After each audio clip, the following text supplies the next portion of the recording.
Hey everyone, welcome back. Apologize for the delay here. I've just been kind of busy working on the plane up to this point in time, and just a variety of different things get in the way. So anyway, we're back at it, and just starting to dry fit in or at least get some initial test fits here with some of the side skins that run along the center channel.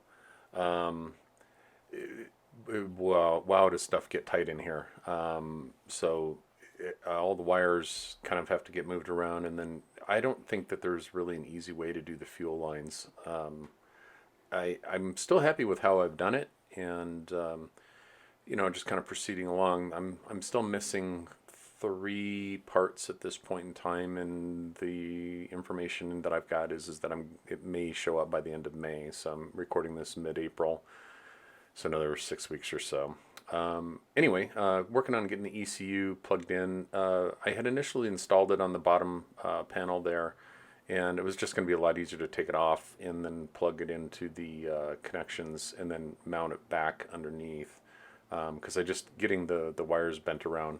All the wires on the Rotex engine are just really stiff, and that's fine. I mean, I don't have any problems with that. It's just that twisting them gets a little bit challenging, and I want to make sure that it goes together well, because once we've got all that in place, it's not going to come back out, or at least that's my intention. Um, Things have seemed to change as I've been doing this build. About the last time I think I've got something put together, I wind up having to take it all the way apart and redo it. So as you can recall, I've had the heating unit in and out several times throughout the course of this build, and I keep telling myself that I've put it in, and it's the last time it's going in, and this time, and then I find another reason that I need to take it out. It's not terribly difficult to put in, but just because it's working from the bottom up, over the top though. So anyway, yeah, I'm sure I've got more to do with that, but it's coming along. So I was working on getting some of the fuel lines lubed up there so that I can start torquing them down into place, and that's what that tube is. Anyway, so about that heater, I kind of left you guys hanging on that before. I'm pretty sure that this is now going to be the last time. Honestly, the aluminum tubes that come with the kit, I'm just not a fan. I get it. I mean, it's stuff that it's included with the kit. But if you've ever worked with those aluminum tubes for like HVAC systems, or when you're installing the dryer vents in the house or something like that, they're just terrible. You get one little wrinkle in them, and all of a sudden it's sort of lost the integrity of the the the shape of the tube, and so I finally just gave up on the aluminum tubes entirely, and that's the reason why I took it out this last time. I ordered some tubes from Aircraft Spruce, and I had to wait for them to come in, get the heating unit back out. And rather than using the zip ties, which again, my concern is that there's certain components of this where it connects to the heater coming up from the bottom, and gravity is just working against you. So, very huge opportunity for the aluminum to not seat well against the heater and or fall at some point in time after you've completed the build. Um, I I tend to overbuild things at times. So what I wound up doing was getting the scat tubes from Aircraft Spruce, and then I got some hose clamps from Ace, and put those on each end. And I can tell you that it is not going anywhere. I have no concerns whatsoever of them pulling apart or anything like that. It's not that it wouldn't be impossible to take apart if I have to. So let's say the heater doesn't work, or fails at some point in time, and I have to replace it. It's going to be a pain in the ass, no matter how you go about it. And by using these hose clamps, it's not going to be too bad, because you just basically, it's four screws and then they pop right off. There is a variety of lengths that are per the tube, or per tube, because you've got one that is I've got one that's going to snake down through the center of the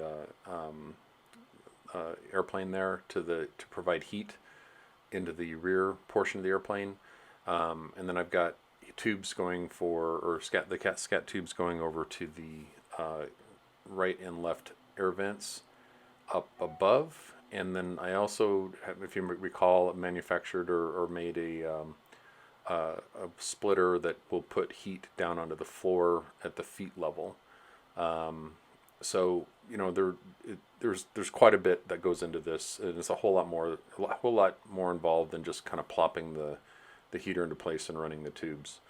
So anyway, I guarantee you, with a small grain of salt, that this is the last time that I'm putting the heater back into the center portion of the plane here.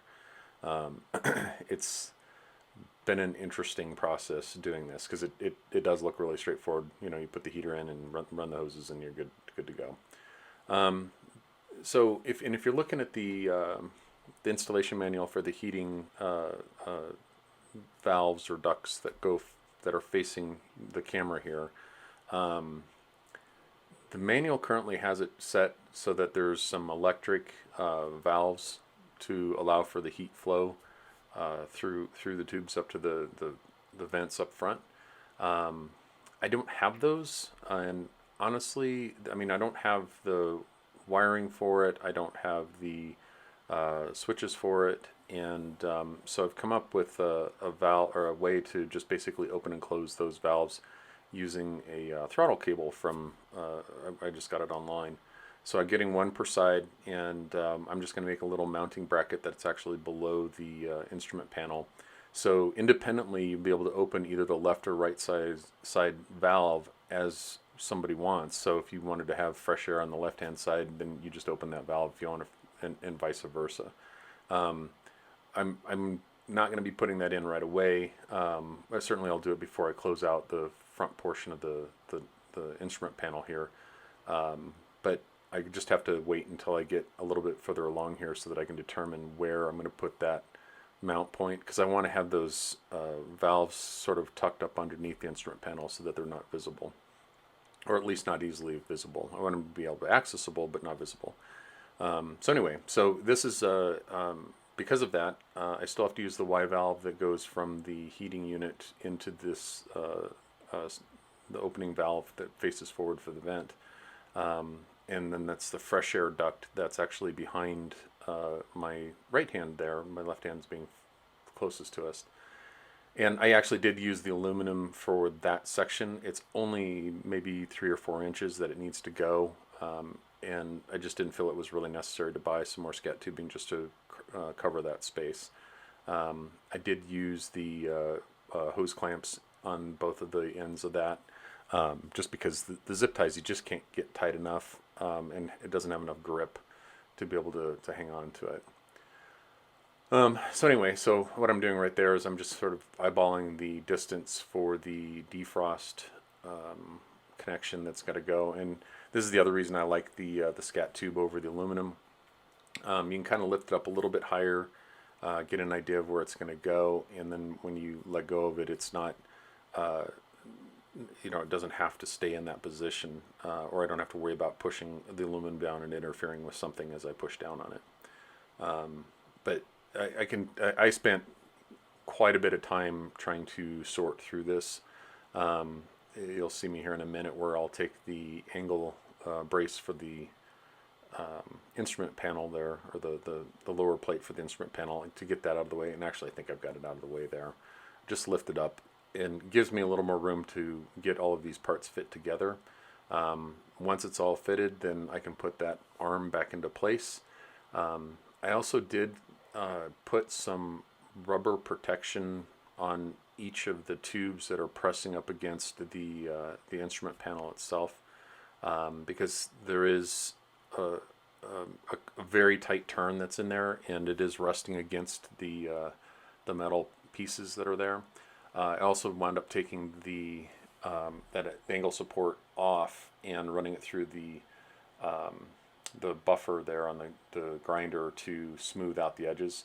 That angle brace is very sharp, and it's not something that I'm, it's fine if I get cut during the process, but I'm more concerned about once the instruments are all in place, then a wire getting cut or frayed or something like that, and or the vent tube here.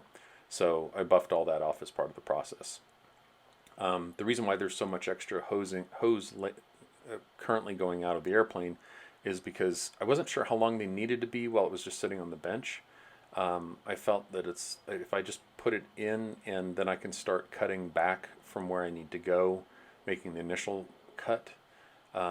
There's nothing in the manual that talks about the length of the hoses, so this is a little bit of a kind of a feel, or get in and actually move it around and see where things go. So it's kind of tricky. But I'm where I'm at with it right now, and I'm very happy with what the end product is. I also think that by using the scat tubing, there's a little bit of an insulation value to it. The metal conducts heat, and as we have all been, or at least the reason why I chose to do the heating this way is because if you do just do the heat to the rear portion of the airplane using the side channels, because it's a metal with the aluminum running down that channel, the heat will be basically dissipated by the time it reaches the back seat. So there's no real good heat that will work back there. And the other reason for doing the heat duct down the center is because of heat rises. So if you're pumping what should be warm air down the side channels, they come out at basically shoulder level. These heaters or the heat ducts will come out at the foot level in the rear seats. So I think it's going to be a win-win all the way around. At least that's what my hope is. I do have another friend of mine who's a sling builder who actually finished his plane using the side channels and went back in and reran some scat tube down the middle so he can pump the heat out on the floor level. So it works out. And he said he's got a lot more heat now, so the rear passengers will be happier. I hope that's the end effect. The reason why I'm splitting both the upper and lower is I wanted to have some level of air to be able to make it to the back seats. My intention is to basically allow, or there's the vents allow for opening and closing manually, so they have a little more control over, if they want some fresh air, they can just open the vent in the back at the top level, and that way they've just got a little bit more control over that kind of flow. It's I don't know. We'll find out how well this works when I get done, but I believe that it'll work out well. But yeah, as you can see there, on the right hand side, it's mostly together. I don't have the rubber. Oh, and I'm putting the rubber protection here on the left hand side. You can kind of see it's black, and it's I'm zip tying on because the only thing it's got to hold is that rubber piece in place, and there's a zip tie on each side, and it's not going anywhere. So I'm comfortable with doing that. I don't have the vent openings riveted into the side channel at this point in time. I'm waiting to get the actual instrument panel set into place, and then I can get a better bead on how that's going to connect. And it was kind of fun actually cutting the scat tube with a sharp razor blade. It just zips right through it, and you clip the end, and I haven't really had any problems with it at all. The hose clamps were quite long, or had extra protruding on the closed or the open. When they were closed, there was quite a bit protruding through. So what I was doing is, once I had them set into place and with the Dremel there, I was just trimming that extra or excess off, so there wasn't 2 or 3 inches that was just kind of floating around out there that would catch on something. I'd trim it off and then buff it down so that it wasn't a sharp edge. So anyway, this is a little bit of a process to get it all plumbed correctly. But in the end, I think it'll be a better product as far as ventilation. So also, I've had a number of people reach out to me with questions and whatnot, and I appreciate that, and I'm always happy to answer questions. I'll give you pretty much my unvarnished opinion on things. I am learning a little bit more about, you know, all the parts with the engine. I got a big shipment today of some parts that I was missing, and I hope to be able to get that going here for the next video as well. It, if I guess I was looking at it from a very large picture, and now that I've broken it down a little bit, it's not too bad, but I don't know. I'll probably find some more hurdles. Anyway, so that's this video. There'll be another one coming here in another week or so, and if you have any questions, please let me know. Thanks very much. Talk to you soon.